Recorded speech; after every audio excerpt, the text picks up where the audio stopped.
Hello everyone, welcome back to another episode of Editing Basics. In this video, we are going to learn how to add a border in page on Canva. First step is to open your browser. Now on the search bar, type in canva.com. It will lead you to a home page of your Canva website, and here on the top right corner you can see create a design button. Click on it and choose your required template.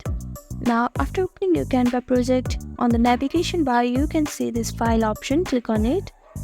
Now click on settings, and here you can see this option which says show rulers and guides. Click on it.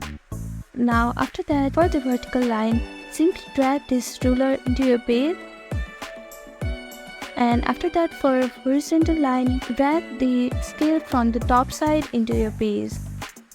Now repeat the same step for the right side and for the bottom side. Here you can see that following this simple and easy step, you have added a border on your page on Canva. Thank you for watching this video. I hope this video was helpful to you. Please do like, share and subscribe to our channel. And don't forget to comment down below if you have any queries. Thank you.